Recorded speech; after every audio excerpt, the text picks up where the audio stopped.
Hi, I'm Lucille Dobbins, and I'm here to bring you the SECC 2020 Regional Economic Development Symposium.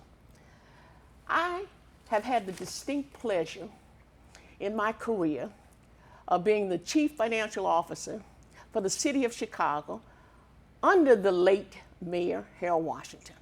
And everybody that knows me knows that Harold Washington was my mayor and will always be my mayor. Now I'd like to introduce you to some of our guests here. To my left is Mr. William C. Goodall, certified public accountant, one of the most renowned certified public accountants in this city and around the country. What a lot of people don't know about Mr. Goodall is not only has he been in the public accounting business for 40 or 50 years, but he was also the first person to bring Popeye's chicken to the city of Chicago. Okay. And he brought the first Popeyes to the city of Chicago as their first franchisee in the city of Chicago. And that gives him not only the background to talk about auditing and accounting from an auditor standpoint, but it also gives him the background and the knowledge to be able to talk about it from an insider's point of view, from his point of view as a small business, although he wasn't small because he ended up having not only Popeyes, but he also ended up having a lot of franchises, Wendy's. So Mr. Goodall, tell us a little about what you think happens when somebody opens up a business. Well, the first thing that comes to mind is fear. And fear is always present when the unknown is present. And the business starts with one customer. And if you're fortunate, it ramps up pretty quickly. And if it's not, there could be a small hiatus there where things get pretty worrisome, because you have to build the business. You have to develop a customer base. You have to develop delivery systems. You have to work with your trained people to give them the skills necessary to satisfy each customer. So it comes to mind that, my experience was absolutely beyond description in that God blessed us with lots of business, lots of success early on. And so our mistakes as a new business worked to educate us, and we could finance that because we had the business. And so that's my first thought. My next panelist is the esteemed Miss Christian Freeman.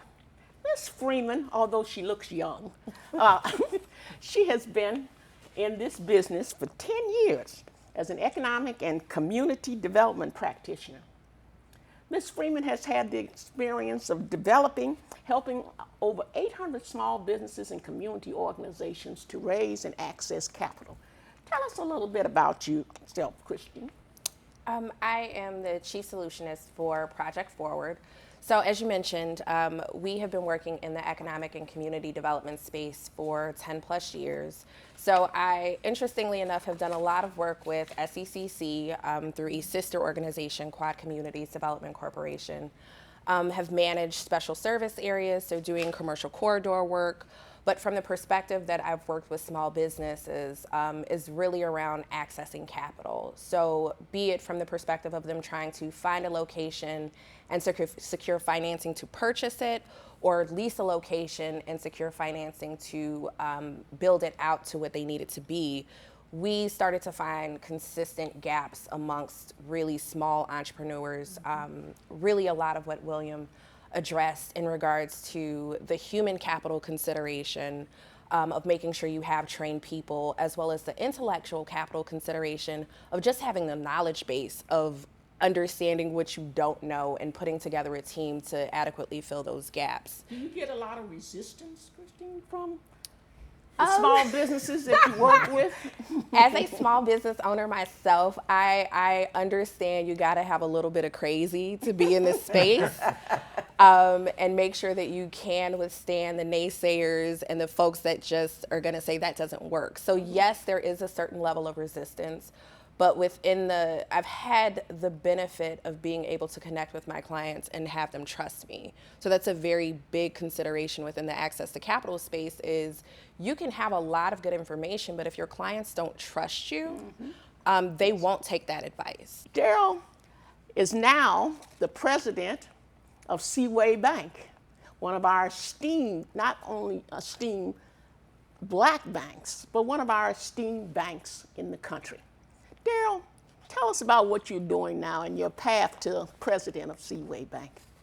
Well, thank you for that great introduction. You did really pave the way for me to be a banker.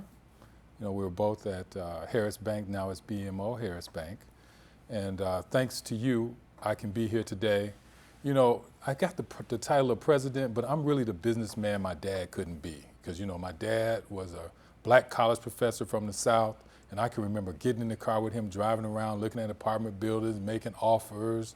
There used to be this network marketing firm called Best Line. He bought and sold that. And, you know, so I was fortunate enough to be hired as a banker after being cut from the Green Bay Packers, right? That was the only thing I ever wanted to be, was a professional football player. But I learned from that adversity and the observations from my father that I really wanted to be an advisor to small businesses. So I took the knowledge and the opportunity to always be a manager to become an advisor to small businesses by helping them understand how to use their advisors. So I'm just pleased to be in the position that I'm in today, having worked with lots of small business owners, successful, not so successful, you know, some still dreaming, to take the knowledge and the observations from those interactions and share them with others so that we can have a successful small business community in this city and across the country. Thank you, Daryl. Amanda, last but not least, and Amanda with her beautiful smile is a community lender at Axion, Chicago, which is an international nonprofit organization that specializes in providing capital, coaching, and connections for small entrepreneurs. I'm sure that's a mouthful, and I'm sure that job that you're doing, Amanda, is a handful. Tell us something about some of the experiences that you've had that have been meaningful to you. Okay. Some of the experiences that have been meaningful to me is just helping everyday people create their space or create their little engine of the economy. As we know, small business is the engine of America. And every time we either contribute or purchase from a small business, we're helping a family, we're helping a community. And the fact that I'm helping people achieve those dreams is really meaningful, it's really impactful, especially when it's a local coffee shop down the street or a small retail shop. It's really impactful to help the community and to see it grow every day. So it's really been meaningful to me, especially helping out neighborhoods that typically don't get the big box realtors that we see, or the luxury stores that we see downtown don't necessarily come past a certain point in the city, and to see the different smaller shops that make up the communities that we live in every day, and to be able to help them is really impactful. So why don't we talk about this term that we throw around, access to capital. Give us your definition of access to capital so that the people out there can understand what it really means, not from our vantage point, because we understand it coming and going. Depending on how old you are, I talk to my clients in a way that I think can reach them. So I'm a older millennial. So we talk a lot about securing the bag. So secure the bag. Get the money, and realistically, from the work that I do, expanding the term of capital to not just be the financial capital, so getting money for your business, but as I mentioned, other forms of capital. So intellectual capital and human capital are consistently something that our businesses don't have, and what it really is resources. So when we talk about accessing capital, it is the resources that you really need to start your business, grow your business, and help your business to thrive. to make sure that you make it past some of those humps that were initially discussed. Daryl, but your primary purpose is access to financial capital, but you still have to talk to your customers and clients when they come in to access your financial capital. You still have to talk to them about the other aspects of capital. Why don't you share that with them? You know, you're absolutely right. So I'd spend a lot of time just trying to help my clients and prospects just understand the technical lingo that the banking industry and the financial industry is involved with. And I like to help them understand how to talk to your banker, right? Come see me every month, right? I ask them questions about who's on your team. You know, the Loyola Center for Family Business did a survey maybe 20 years ago. And they said there were the 3 advisors that you had to work with. Number 1 was the attorney, number 2 was the accountant, and the last was the little old banker, that'd be me. So what I try to help people do is first of all, let's understand what the terminology is. What does that mean for you? And before you come to me for that request to get the loan, you know, what do you need to do to prepare yourself using your other advisors so when you finally come to see me, you're in a position to be successful with your request, right? Because if you don't see the attorney, you won't have the proper business entity to take advantage of the tax code that allows small businesses to exist. Because that'll get rid of some of that fear that Bill talked about, because you now can spend the money that you were afraid to spend because it's a tax deduction, right? Which technically increases your cash flow. So now you move from the attorney to the accountant, who's then going to help you tell your story on paper so that when you come to see me, the story that you told me matches the story on paper, right? And then my job as the president, because I understand credit, but I'm not the underwriter, my job is to make sure that you can navigate our process, Correct. the language, Right. the affiliations you need to have, SECC, LISC, Axion, SCORE, the Illinois Small Business Chamber, and those other supporting organizations that get you ready for the ask. So that was a great question. So my job is to get you ready for the ask, and then to make sure that after you get the money, you know, you can make those mistakes that Bill talked about and survive, because without the mistakes, you won't make any money. Correct. Amanda, in terms of Axion,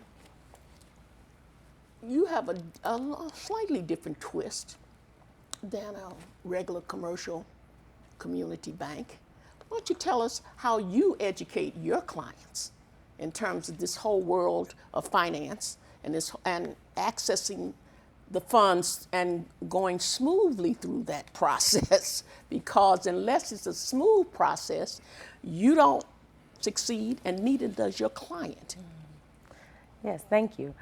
So our process, as far as Axion is concerned, is kind of 3 steps. So there's a pre-lending conversation, understanding who you are as a small business owner, whether you're established or emerging. And then we also discuss the financials. That's where people like Daryl come in, the banker and the financial statements. And then from there, if we're successful as far as obtaining capital for you, then the last step would be post-funding. And that's where our business coaching department comes in. So people are able to meet with a business coach to discuss, okay, I've obtained this loan. What are the next steps as far as my business plan is concerned? Or how do I move my business from introduction to growth to maturity? So and one of the things with the advantages of Axion is that we work with startup business owners. So someone that has been in business less than 6 months, they do have the opportunity to talk to us. So Axion provides coaching and lending opportunities, but small business owners don't necessarily have to take a loan with us. If they just need a business coach just to kind of walk them through the process, that opportunity is there as well. Right. Mr. Goodall, I know that you are a CPA, and most of your work with businesses is doing audits. Now, a lot of people who are not in the business, including some bankers, don't understand the difference between an external auditor and having someone internally inside of their business to do the books and records and handle their financial affairs. on a day-to-day basis. Give us some of your wisdom, Mr. Goodall. Well, thank you very much. One of the things that's important to me is most entrepreneurs have to be educated on the value of having the inside team. Having a CPA, a lawyer on the team is important if, in fact, you are being advised by them in a way that helps your business. If you need a lawyer only to get you out of litigation, that's not going to help you very much. Right. If you need a CPA just to meet your tax requirement and file a tax return, that's not going to help you much. What you need is a chief financial officer. You need someone on the inside who can advise you about your financing. Because at the end of the day, the banker cannot use your financial statements if they are garbage, if they are not correct and accurate, and if you are not monitoring your business through those financials. And you can only do that if you learn how to use the financial information to navigate your business, much like a roadmap to success. You can use your financial statements to evaluate whether or not you're profitable or not. But you shouldn't wait till the end of the year to find that out. Right. You should be knowing that daily or weekly or monthly so that if there's something going wrong, you can fix it. Success is made up of a lot of small successes. Every transaction has to be successful in order for the whole to be successful. Because if you have enough transactions where people are stealing or your information is being bifurcated or your products are being wasted, then when you get your financial statements back, they're going to show that you have losses. Well, that's an accumulation of negative activity in your business. And in the business of accounting, the value comes in both having accurate records, but also interpreting that information in a way that makes for success. And particularly on a timely basis, to anticipate issues that may come up. And as a result of that, Christian, how do you impress upon your clients the importance of having these people on staff internally? Sure, they want the salespeople. Sure, they want the lawyer every now and then and not bother them. But how do you impress upon them? It's very important that they have somebody internally on their staff to help them through these situations and to make these decisions as they come up. They're not going to know what the question is. I would honestly say words don't teach people, experience teaches people. So I hate to say a lot of times my clients are coming to me when the roof is on fire. They're not coming at a point often of preparedness, as you mentioned. They're coming to me after they fired their accountant because they don't understand what the value is. They're coming to me after their landlord has given them some eviction notice or some detrimental letter. They're coming to me when the IRS is getting ready to audit them. They're coming to me when their equipment has failed and Axion has denied their loans because they can't turn in all their paperwork. So many times the clients are not coming prior to encountering many of these things. Well, one of the things we need to do here today is to impress upon people how they need this kind of service up front. And Daryl, being a lender, being a banker, you of all people probably see them when they're first coming in. How do you impress upon the customers before they ask for a loan of the things that they're going to need outside of the marketing and the salespeople and a good product? Well, great question. You know, I tell people, and a lot of people are shocked because they actually can send me an email and have an appointment. So the only requirement to talk to me is to have a deposit account at my institution, right? Because it's my job to make sure that you get more money in that deposit account if you're a small business owner. And the way you're going to have that happen for you is to have a conversation with the banker. Just come in and start talking. Hey, this is what I want to do. This is where I see the demand is. This is how I want to approach it. And then you can start receiving the appropriate advice. I'm going to listen, I'm going to dissect. If you're a startup, I'm going to bounce past you. Boom, here's Amanda, because she specializes in startups. Most larger financial institutions don't. We want your business after 2 years, and we're going to have your deposit account, right? But you got to evaluate us based on the advice we're giving you and where we're sending you to so that you can grow that deposit account, right? And then I'm going to go find Kristen, right? Because you always need a business coach. Yeah, I'm going to send you the score. Yeah, I'm going to give you the whole, here's the usual suspects, right? But you need somebody you relate to, right? Boom, boom. And then I'm going to give you 3 accountants you need to call, right? Because you're going to need the accountants. But I always tell folks that you want to talk to me as much as you can. I've got one guy calls me every day at 7:30. I'm on my walk, right? And the first thing one time, this is a true story, he asked me, oh, Daryl, I need credit. And I was like, well, you know, what business are you in? He tells me the business. I was like, dude, you need vendor credit before you come to me. So there's different levels of credit. So you want to talk to a guy like me to find out, no, dude, you don't want me to give you the loan to go buy the chicken that you're going to fry. You want to go get that with vendor credit. So those are the conversations I like to have to help you understand that there's a certain ask if you come to working capital folk. There's a certain ask if you're going to the angel investment. There's a certain ask if you're going to a family member. There's a certain ask if you're doing a GoFundMe page. And all of those need to come together. But the only way that's going to happen is you got to start talking to your banker. Because typically we know, remember, I'm the 3rd person in the food chain, so I got to know the first 2 people in the food chain, right? Because once you get to me, that's when I'm going to say, now you're going to sign this credit agreement. There are certain things that you have to have in place for me, quote, to perfect the credit. Right. And you can't do that without the accountant and the attorney, right? So you want to come talk to me early about the things that I need to see to collateralize your ask so you can get ahead of the game. That's what Kristen and Bill's talking about, right? Because now you can get over your fear because you know the steps and the armor to put on to make yourself bulletproof. Correct. Amanda, tell us about how you allay some of the fears of some of your clients. Sure. So one of the things I do is we have a conversation and basically craft a business game plan. The first, we have to alleviate fear and let them know that entrepreneurship journey is not for the weak. So once we've established that, then we're good to go. And one of the things I help with is kind of taking a peek at their statements and say, okay, this is something you need to work on. A banker's going to ask for this. If you want more money in the future, this is what you should be doing. So kind of crafting and helping them understand what are your pain points of your business and what are your opportunities in your business. And just a general conversation with that and helping them craft a mini plan so that when they're able to speak with a Daryl or Mr. Goodall, that they're able to understand what's going on and have an actionable plan. So a call to action for a small business owner.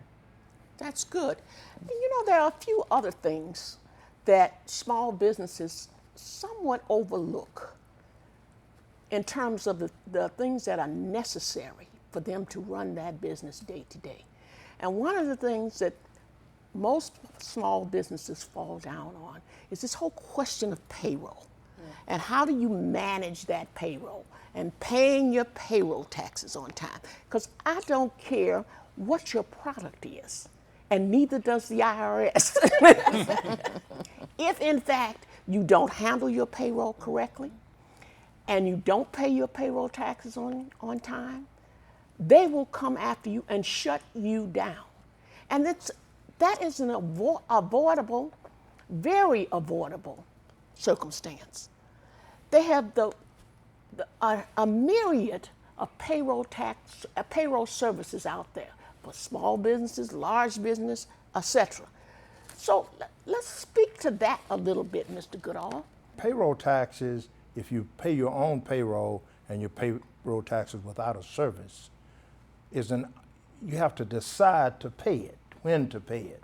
Yes, the rules say you pay at a certain dollar figure or so often, but there's no one standing next to you saying, if you don't do it, we're gonna lock you up. And so they'll put it off. And they'll pay everybody else except the Internal Revenue, because that's an option, they believe, because all they have to do is write the check. Unlike having a service, a payroll service, will not issue those checks until you fund that payroll, until you make that money available for them to draw on it to cover the checks that they're going to write for you. And so that payroll tax thing accumulates. And you missed one quarter, didn't nobody call you, Internal Revenue didn't say anything, and then you missed another quarter, and well, I'll catch up when things get better. Things don't get better. And the next thing you know, you're in a hole. Well, I'll tell you, that hole can cost you personally. Internal Revenue will come after you personally, will put a lien on your house, will go after your board of directors if the circumstances permit them to do that. And so you have to be very careful because it can be a real bad situation. So it's very important that you know the law and that you conform. You have to treat those payroll taxes as if it's the most important thing out there because it will come back and bite you if you don't pay them. For sure. And I would appreciate it if the bankers, the support people, the consultants, the accountants, drive that home to every small business that they come across. Ask them that question every time you talk to them about their financial affairs, or every time you talk to them about getting a loan. Ask them, do you have a payroll service? Are you using a payroll service? The reality is they're going to say no. And it's not just using a payroll service, because as I mentioned earlier, if you have everybody on a 1099, you have no reason to run payroll. So we still have to have more in-depth conversations around educating our micro businesses and our micro entrepreneurs around A, paying themselves, and B, having people appropriately classified so the way they're getting around paying the payroll taxes is to not have employees. And so that ends up coming back not just from the IRS, but I had a real life situation where a client received funding from the city of Chicago, and while the city does a city scofflaw check and they do some other checks, it ended up coming back that this person was extremely behind with the IRS. And what they tried to do was start a new business, get a new EIN, and the city found out that they applied under the new EIN and there was still the outstanding debt under the old EIN. And then the city pulled the money back. So it wasn't even that the IRS came after them. The city gave them maybe $100,000 that they then could not collect on because they were 7 years behind on paying the IRS. So we still are having not even the conversations of, do you have a payroll service? Because having a payroll service means you have W-2s that you're paying, but why it's important for you to actually appropriately classify your independent contractors versus who is an employee, and then having the conversation around, here is a way that you can manage that. And prior to that, even as Daryl talked about, small business owners, when they're looking at their numbers and they're doing their financial projections, are not building in assumptions to pay people. So they're underestimating what these actual employee costs end up being, which is why they go back to saying, okay, I'm just gonna make you a 1099, I'm not gonna pay myself until I get to a certain point. And as Bill mentioned, that point often does not come. That brings us back to having, one, a good internal person, financial person. Yes. And two, which we haven't talked about yet, is developing a very, very realistic, good budget that you need to have, and you need to go over that budget with your internal financial people as well as your external financial people. And Amanda? I think also, particularly sometimes with small business owners, they treat the business like it's their kind of personal bank. And you have to understand that. I know that when it comes tax time, we're always trying to find deductions, we're trying to find a shortcut. And that doesn't necessarily work in business, because then you have times like we are now, unprecedented, where there is government funding out there, but you do have to produce proof of payroll. But if everyone is a 1099, it's going to be hard for you to obtain a payroll protection loan if you've never had payroll. So I think it's very important for small business owners to understand, do not treat your business like it's your personal bank, and understand that if you have a business that has employees, then pay them traditionally with a W-2, and you have to have a budget and be responsible for those finances. I think sometimes small business, sometimes there are some people in the internal team, like some CPAs that's trying to help people have these hookups and shortcuts, but don't realize that those short-term shortcuts in the long run doesn't necessarily benefit you. Mr. Goodall, you can speak to that. Yeah, one of the things that comes to my mind as we have this discussion, and by the way, the points are excellent. One of the things come to mind is a term called honesty or integrity. The integrity of the businessman or businesswoman is of the highest importance, because you can't be scheming and trying to be slick and have a successful business. You have to put all the cards on the table. You have to be honest. You have to be straightforward. You have to tell it like it is, and you have to face the realities that you're facing. Now, they may be fine and they may not be comfortable, but you have to face them. And you know, I've heard today many suggestions, but if they fall on deaf ears, if the business person don't want to hear it, you're going to have a problem. And sometimes you have to recognize this entrepreneur you can't work with because they don't have those elements. One of the elements of successful entrepreneurship is honesty and integrity. And you've got to have that. You're absolutely right. Because when I went to credit class, we called it 4M analysis. And it always started with the management. Right. It was, we always looked at the management to figure out, could they get their hands on the materials? Right. And once they got the materials, could they get it to market? And then the final M was the money. So now you got the money, what did you do with the money? Did you put it in your pocket like your personal piggy bank? Or did you reinvest it back into the company like your business plan said? Right. Did you, when you started off, did you have 60 months worth of projections? Because you know, when you first start, you need a budget, a monthly budget for the first 5 years, right? And there's going to be at least 25 questions for every one of those 4 M's. So it's going to be 100 questions I'm going to ask, right? But Bill's absolutely right. It's about honesty and fair dealing, not only from the entrepreneur standpoint, but from the lending institution's point as well. Because I'm not doing you a service if I put you in a bad structure that causes you to pay too much money, that's predatory, that I know I have no business putting you in, right? So part of that understanding of the management is if I ask you, Amanda, why are you in business, and you tell me to make money, you can't work with me, right? Because you got to be in business to fulfill a need, right?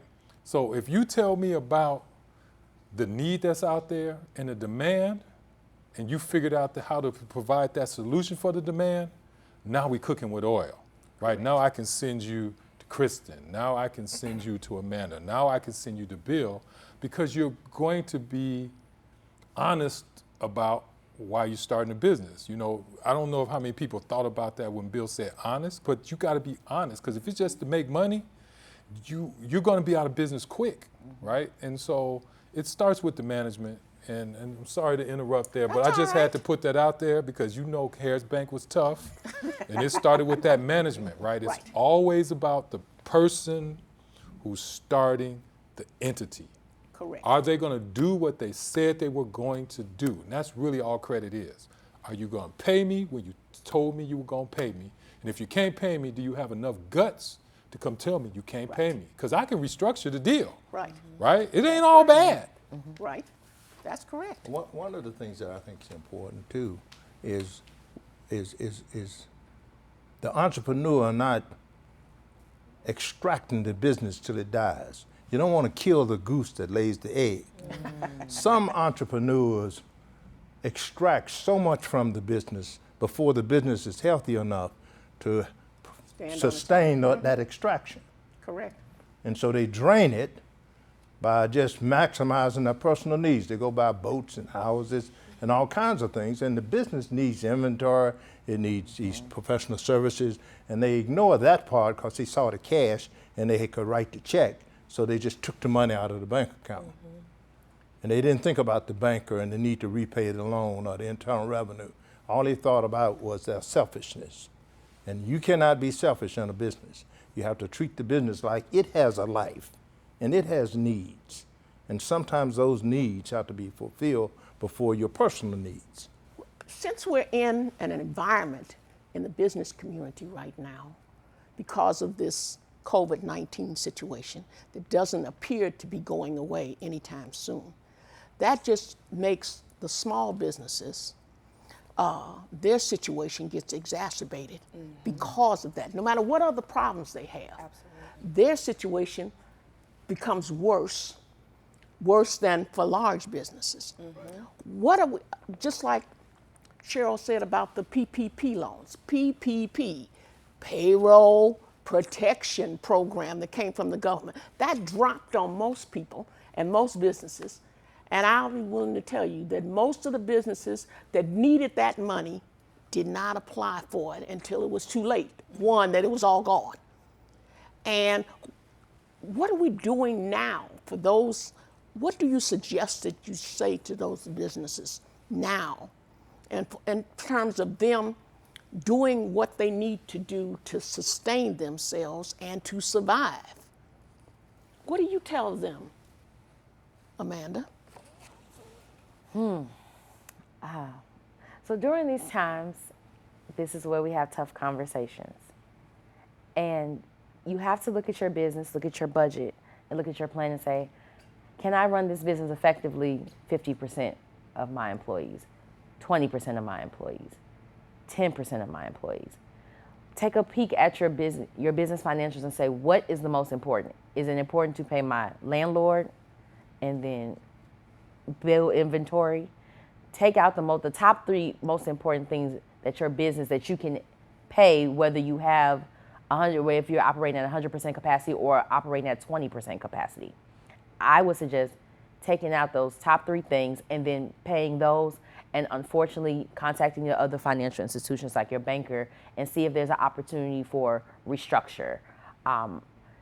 If there's an opportunity to talk to your employees and say, unfortunately, I'm going to have to let you go.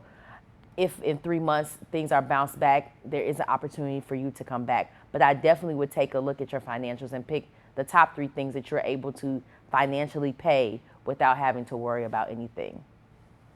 Can I add to that? Yeah, I was going to say, Christian. I tell them to be like a palm tree at this point. And what that means is be flexible enough to bend to where you don't break. So right now, I mean, we are in the midst of a storm, a very real storm that we don't know when it will end. Right. But a number of these businesses have already been in the midst of storms that now the rest of the country is catching up with. So just like that statement, when black folks when white folks get a cold, black folks get the flu or pneumonia or COVID. It's real. It is real in these streets. And so the reality is, everybody's not going to make it. And so in some of these conversations, a lot of folks will say, oh, well, so-and-so needs you. A lot of people need me. That doesn't move me. It's, are you coachable? Are you willing to listen? Are you willing to engage? Are you willing to be honest? Can you strip? Because those financials, that's the equivalent of you being butt naked. Like, you can't hide anything with the financial statements. Right. It is what it is, where you've been pulling out money, where you haven't been appropriately paying people, where you have no margins, where your product and your service mix is kind of off. All that shows up in the financial statements. And so the advice that I give folks is, are you ready for where we are? Not where we were. Are you ready for where we are? Because everybody's not ready for where we are. People are like, oh, well, pivot your business. No, some of y'all need to blow it up. Some of y'all can't pivot. This is not a pivot conversation. This is a let me destroy to rebuild.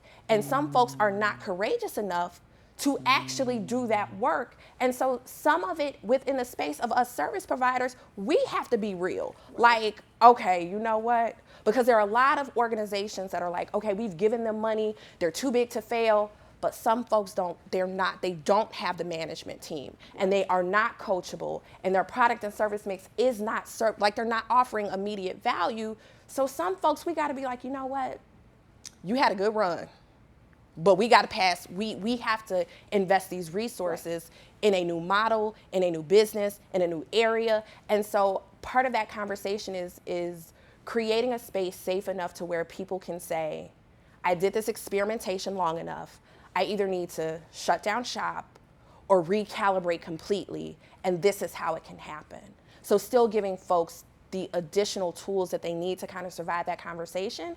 But I'm not telling everybody, oh yeah, you can survive it. No, nope, I'm not that service provider. I'm not the warm and fuzzy, everybody's gonna make it. No, I'm like, look, we have to have a very real conversation about what you're willing to sacrifice, because that's where we are right now. We're at major sacrifice. So like you said, looking at this list of who you gotta pay, everybody can't make the cut. What does that mean for your business and how you continue to operate? Daryl, what do you do now that we're in this pandemic situation with people that already have loans outstanding, small businesses? What do you tell them? So that's a great question. So we've got some great advice already from Kristen and Amanda. So the first thing I tell them to do is let's take a hard look at your financials. If you have a loan with me, the first thing I'm going to do is I'm going to take a look at your financials, and I'm going to say, hey, do we have a deferment program for you? It could be not just for your small business, it might be a deferment program for your mortgage, right? It might be a deferment program for your small business, for your student loans, right? Because right now it's about maximizing cash flow. So think about it, you're a small business owner, money comes in from your small business, it moves from your business account to your personal account, and then it goes to your mortgage, to your to your student loan, to your grocery bill. So let's take care of your personal. Well, how much of your personal obligations can you defer, right? Because that gets back to that sacrifice Kristen was just talking about, right? Okay, now let's talk about what your business is doing, right? Are there some government programs? This one I bounce past it to Kristen, right? Because, you know, CCLF and Kristen have done a great job. They got an entire guide that tells you all the grant and loan programs in the county, the state, and the city, right? Right, so I'm bounced passing to my Northwestern alumni family, right? Well, how is that accessible in these It's panic-stricken times? okay. So this is why I say I send them to Kristen, because Kristen helped put that together. So yeah, you can go to the website, but I'm sending you directly to Kristen because there are so many grant opportunities available. And I'm gonna tell y'all a quick story. I was working with bar owners. Now, you know financial institutions don't like to work with restaurants, bars, casinos, and liquor stores, right? Business. Right? But I told this dude, I was listening to Professor Rogers. I was like, dude, it's free money. Go out there and get you a grant. He got But it. is it still free, Daryl, under these financial situations? Well, PPP is technically not free, but what I learned when I was talking to the professor is that this is the only time you're going to have a chance to get an SBA loan without your credit score, without having your house tied up, That's correct. right? At 3.5% or 4% or whatever it is. And the idle money is even cheaper. It's a 40-year term. Right. So where else can you get 40-year money at 3% or 2% or whatever it is? Dude, this is unprecedented. So this guy that owns the bar, he's like, Daryl, I took your advice. I went out there and got 50 G's. Right? Because he could. And he was like, and he thought about it, dude, it's 40-year money. And that was actually a loan, so take advantage of the grants. We talked earlier about it's COVID-19. What does a small business owner do? Well, we got grant funds out there for you to go out and buy PPE stuff, right, for your employees, right? Because I'm an essential business. My folks tell me, don't even come to the office, dude. They tell me, make sure I got hand sanitizer. My job is to be on a PPE.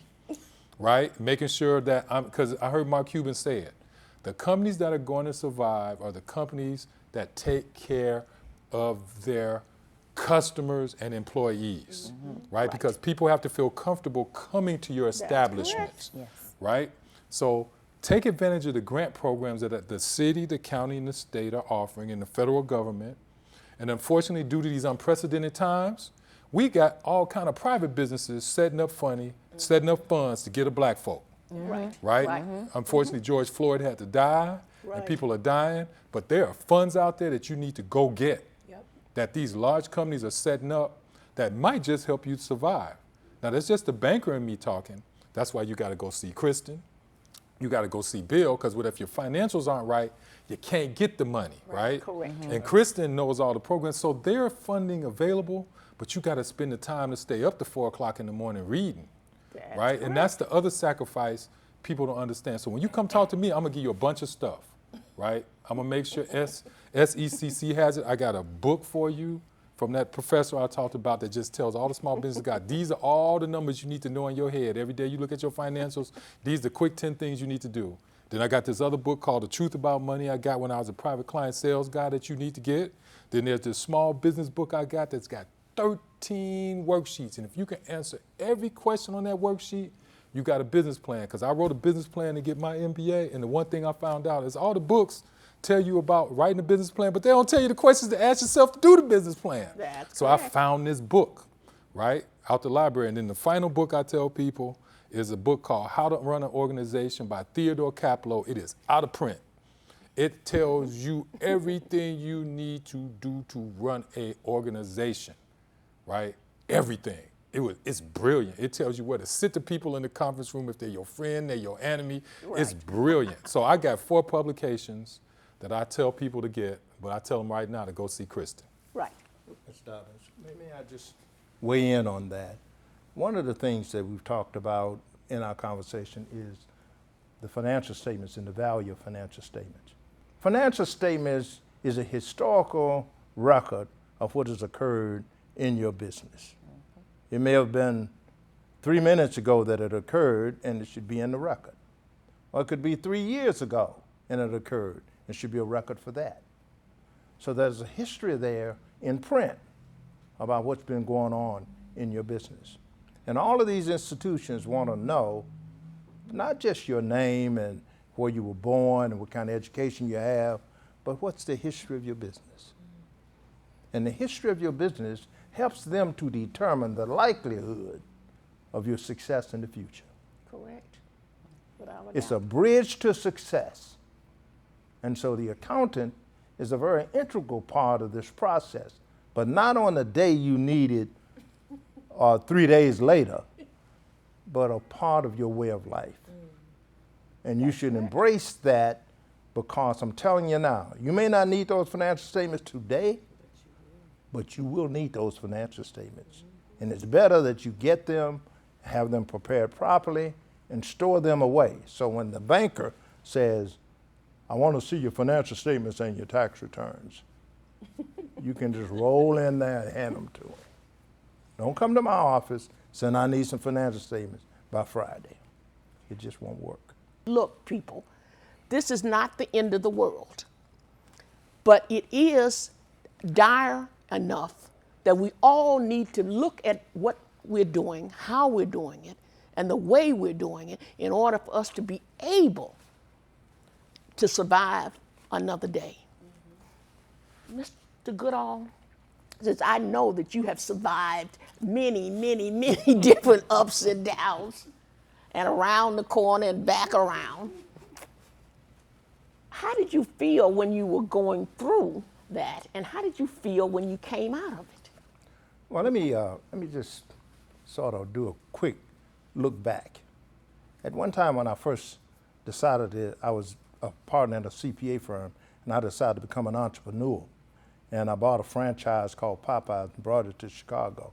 I had one little store, and that store ramped up very quickly. And right away I realized that it wasn't going to work for me to stay at this CPA firm, so I stepped over into the food business. And I built that business to 700 employees, 21 restaurants, doing over $1 million a month in cash. Oh, I was flying high. Smiles every day. That too has a life. Everything has a life. It has a beginning, a middle, and an end. And when I got to a health problem, I decided to sell off those restaurants, and I sold them off. And that's the wind down part. When you go from 700 employees to no employees, and then start another business. I went back into public accounting, started my own CPA firm, and I have it today. That whole beginning, middle, and end thing is something to behold. It's not for the faint of heart, it's not for the lightweight, and it will take its toll on your health if you let it. So you not only have to be psychologically prepared for it, you have to be prayed up. God needs to be in the plan. Because I'm telling you, if you're just depending on people, you're dead. Right. It's very important that you realize that one, you may feel alone, but others have gone through this process. Christian, I think we should leave people not with this, that it's all rosy or that it's all bad. But we ought to keep reminding them that there always is a light at the end of the tunnel if you can see the light. Right. If you can get in the tunnel to see the light. And as a result of that, what do you tell people so that they don't get depressed, they don't get discouraged? Because these are some discouraging, depressing times. Yes. Find your tribe. So I tell people, find your tribe. And when you put yourself in the right place, your tribe will find you. And entrepreneurship, as we mentioned, is not for the weak. It's not for the faint of heart. It's not all cute Instagram posts. We are really in an age of fake it till you make it.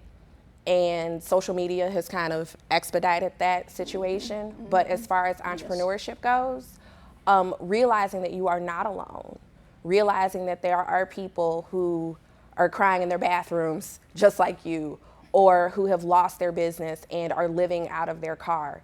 And until you may talk to an advisor like myself, you won't know that other entrepreneurs are going through that because you have put yourself on an island. Get off the island, find your tribe, find your advisors, and to be honest, as scary as COVID is, there is an exhilaration as an entrepreneur to kick down doors. Like I tell everybody I talk to, this is a time while we have seen it, and I got into the industry in 2008, which is like, so I'm just having like flashbacks of folks calling like, I don't have no credit, all things have dried up. So it's cyclical, right? It is. But there is an exhilaration within entrepreneurs to create in the midst of destruction. And so for me, as scary as this is, it's like you get those goosebumps. Like you get that excitement to feel like, because in my lifetime, I always been like, how are things gonna change so rapidly? Not knowing we were going to be in a global pandemic in 2020. Now is the time to change stuff rapidly. So if you feel like you're an interrupter, if you feel like you're an innovator, all those people who told you no before, your business concept might just pop right now. Correct. And so your success is on that other side of that fear, of that failure, of that door that closed, of that job that just fired you, or that pink slip. So what I tell people, find your tribe, find those who are gonna support you, and continue to lift each other up, because there will be millionaires and billionaires made just as many businesses as closed. So now is the time. Secure your bag. That's what I tell folks, secure your bag. Daryl, are the people in the financial industry, the banks, investment bankers, angel investors, are they looking at businesses in a different way? Are they using some different criteria, since we're in a different environment? And some of the same criteria cannot apply. Right. You're absolutely right, because as Kristen said, I think about it, it's about making adjustments, right? And the angel guys and the bankers, we all know, we're looking for that company that Kristen just talked about, the company that's gonna make that adjustment, that's gonna come up with something new that solves the problem, right? That's basically what we look for all the time anyway, right? When I ask you why'd you start the business to solve a problem, right? So that's what we're looking for. So we're gonna have some of the basic fundamentals, but we're also understanding the marketplace, geopolitical aspects, to find that business that answers that question. That's the beauty of America. You get to help businesses that solve that question, that provide an answer, right? Because I'm ready to solve answers, because after what Kristen said, I'm ready to suit up and hit somebody. I'm ready to go. Amanda, what adjustments are you making when you look at clients in terms of providing them with support? What different adjustments are you making in your head that, okay, you can't have a 2-to-1 liquidity, because that's just not going to happen in these days. Your sales are not going to grow at 2%, 1%, or 3%. Right. they're going to grow at 0% and obviously go down. What are you looking at in terms of being able to counsel people that maybe this is the time to cut out some of your different products? Maybe it's the time to go at a right angle. Sure. So some of the things that I take a look at now, traditionally I always looked at the last 3 to 6 months of your financials, your bank statements, your articles of incorporation. Now I ask, let's look at last year. Let's look at the last 2 years.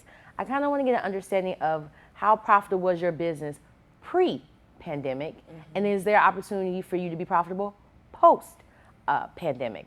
And also when I'm analyzing as far as like your credit report and your credit utilization, I'm not looking for what happened in the last 3 months. What was your credit score like last year? How many credit cards did you open in the last 6 months? Again, the adjustment is looking at you pre-pandemic to understand, hopefully, that you're able to rebound post-pandemic. Correct. Right. And I hope that most of the small businesses, and particularly the black small businesses, don't go away feeling hopeless, because we always are generally at the last end of the lot and we are left holding the bag. But now we have an opportunity, people. We have a wonderful opportunity, as Daryl said, about money being out there for black businesses and small black businesses.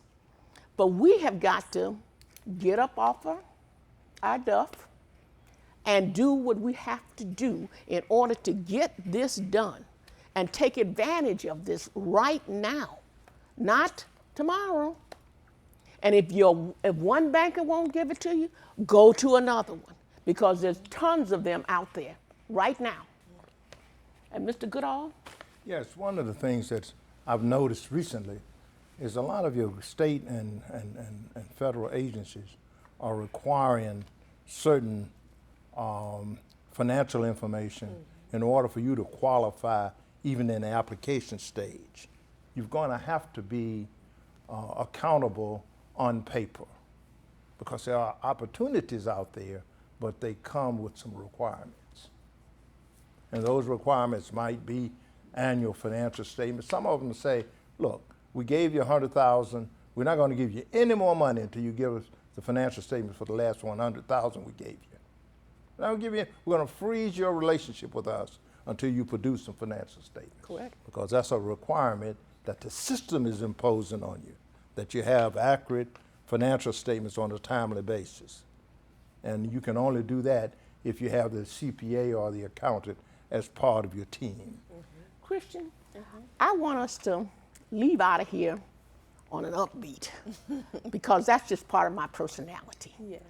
And I've been through some things up and down, but I always want to leave with an upbeat. Give us some words of wisdom that are uplifting. Jeff Bezos is uber rich in the middle of COVID. I mean, Amazon has grown tremendously. Be the next Amazon.